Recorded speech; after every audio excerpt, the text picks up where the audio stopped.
There are far too many Series 4 and 5 cards in Marvel Snap, which is why rankings are more important than ever to help you figure out which ones you should prioritize picking up with your most valuable resources. Let's go ahead and dig on into my opinions on the best things to be picking up in Marvel Snap right now and why.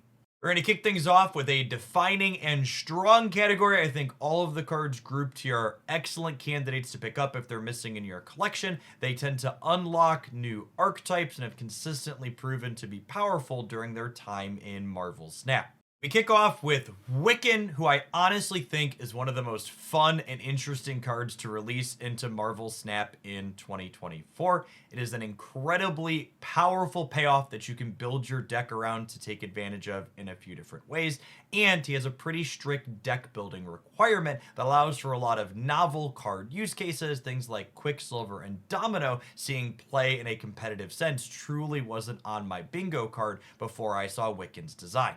Erishim is obnoxious and powerful. He's also a self-contained deck in and of itself. You could fill in your other 11 deck slots with all Series 1 and Series 2 cards, largely consisting of tech cards like Shang-Chi and Enchantress, and this card will be ready and rearing to go for you regardless of what the rest of your collection looks like. Darkhawk remains one of the most consistently strong and powerful cards in Marvel Snap. He's a build-around thanks to things like Korg and Rockslide powering him up, and he's an anti-meta tech card being excellent against Erishim, who we just talked about, as well as the Mad Titan Thanos. Up next, we have our first package of cards that all work closely together to define a powerful archetype. They are Scorn, Proxima Midnight, and MODOK, making up the key cards in the discard deck.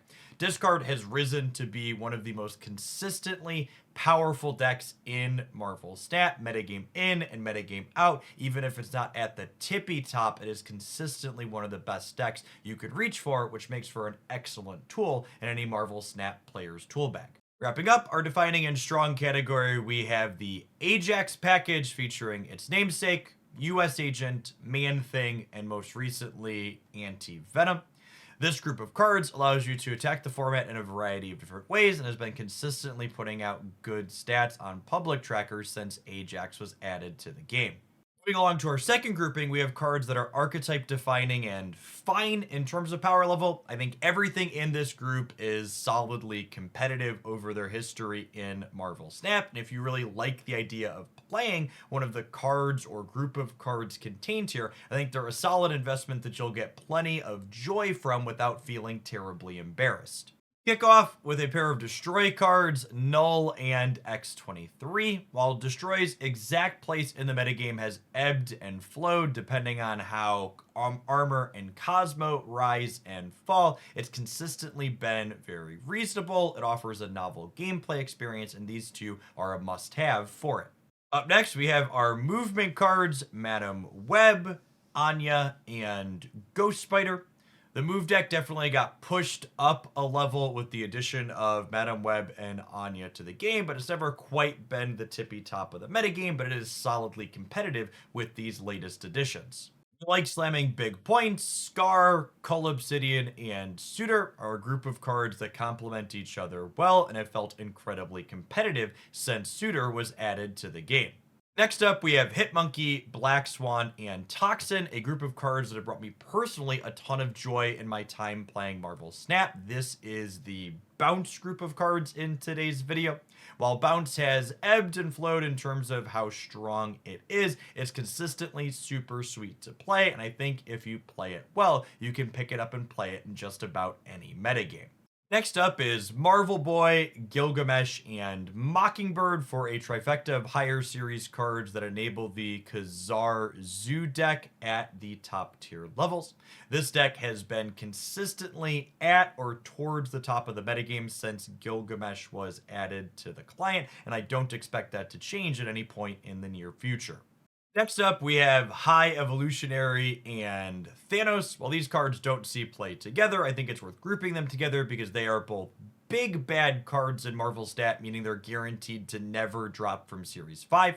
They are also a deck in a card similar to Erishim, which I think makes them an excellent candidate for picking up if you're someone who's newer to the game or just looking for a novel gameplay experience, because nothing else does what they do and they don't really need any specific supporting cast past the base set of cards to really be enjoyable. Agent Venom remains an incredibly playable card even after it was changed to only setting the power of the things in your deck to 3. It sees play in some bounce variations as well as alongside Iron Man in generic good stuff decks as well as alongside Patriot. Up next, we have Gwenpool and Sebastian Shaw together, who have direct synergy in more niche archetypes like Hand Buff that tend to not be very good, but they're both mainstay format staples inside of Silver Surfer builds now, which is consistently a top tier and competitive Marvel Snap archetype. Next up is Scream, who finally put the Move Your Stuff cards archetype on the map. If you are a Juggernaut, Magneto, or Spider-Man / Polaris enjoyer, Scream is the defining card for that deck. Our last card in the defining and fine category is Ravonna Renslayer. While there isn't an individual top tier deck that comes to mind for Ravonna, she does have a very unique effect, and she is a must-have enabler for a variety of decks that range from very bad to very reasonable, such as Mr. Negative, Living Tribunal, and a handful of others. Our next grouping of cards is ones that are still archetype defining, but they're a little bit more mediocre in terms of power level. That being said, unless you're someone who only plays games to win, I still think these are some of the best cards you can add to your Marvel Snap collection if you like the look of how they play. These are cards that unlock new decks for you to play, which I think is some of the best way to spend your resources in a game like Snap that's constantly changing the power level of things up and down.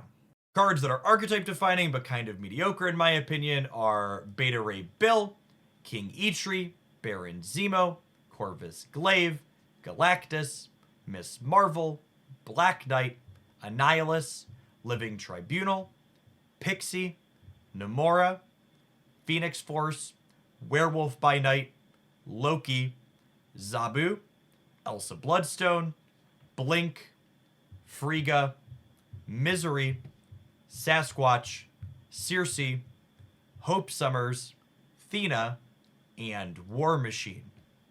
Our next grouping is cards that are strong but tend to be replaceable in the decks with which they're played, meaning that if you're looking to optimize deck lists, these cards are often necessary, but if you're just looking to unlock more decks, you can often make substitutions for them and still keep the deck that originally wanted them fairly playable. We kick things off with a group of powerful 1 energy cards: Hydra Bob, Nebula, Spider-Ham, and Silver Sable. Hydra Bob and Nebula provide efficient stats on the board at a low energy cost. Depending on what the rest of your deck looks like, the go-to substitutions for them are things like Rocket Raccoon, Ant-Man, or even something like Blade. Spider-Ham and Silver Sable provide a disruptive element, with the go-to replacement often being Iceman, but Korg can be applicable as well.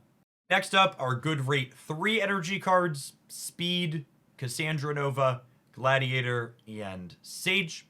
It is noteworthy that Cassandra Nova fills the more unique role of being a tech/hate card for Erishim and Thanos, but generally speaking, she's just a big stat line that you play on turn 3.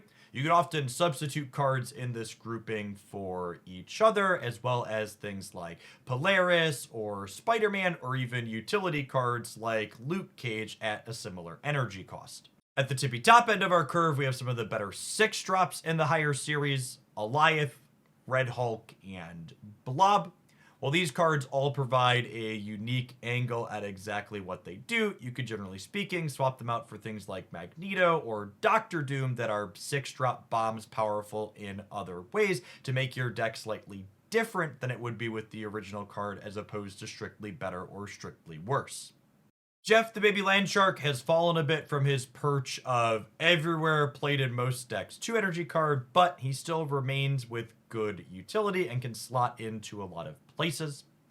Malekith is a more recent addition to Marvel Snap, but it tends to provide a very good rate of stats for just 4 energy, and it provides key elements of consistency in decks that are looking to find explicit cheap cards such as Hazmat or Luke Cage. Closing out this section, we have Iron Lad as well as Legion. These are cards that have enabled various combo decks in the past, but they also just have pretty good rates and effects for their energy cost and can slot into a few different places with minimal deck building restrictions. I think cards like Legion in particular tend to be underrated by a lot of folks because mitigating location variance is quite powerful, and there's a number of spots where Legion can just win the board on the spot under the right circumstances. Up next, we have cards that are fine in terms of power level. You're not going to be embarrassed when you play them, but they usually don't define the decks in which they're being played, so they tend to be pretty replaceable. These cards, in my opinion, are Kyera, Copycat, Cannonball, Nocturne, Dakin, Fenris Wolf, Lady Deathstrike, Havoc, Grandmaster, Silk, Valentina, and Makari. Up next is the Kang Tier, cards that are so terrible I can't believe they haven't been dropped to Series 3 already, or at the very least buffed by a point of power or two. Some of them have been, and it wasn't enough. Kang Tier cards in Series 4 and 5 right now are Kang the Conqueror, Symbiote Spider-Man, Hercules, Hulkling, Nimrod, Meek, Selene, Fastos, Scarlet Spider, White Widow, and Agony. Our next grouping of cards is tech cards, things that provide utility and give you counterplay into certain matchups. These are Mobius and Mobius, Red Guardian, and Supergiant. I think any of these cards are excellent tools to have in your toolbox and very worth picking up if you're interested in playing with them. Finally, if you don't really want to think and you just want to spend two cards I think are excellent uses of your tokens you should just buy right now are Nico Minoru and Kate Bishop.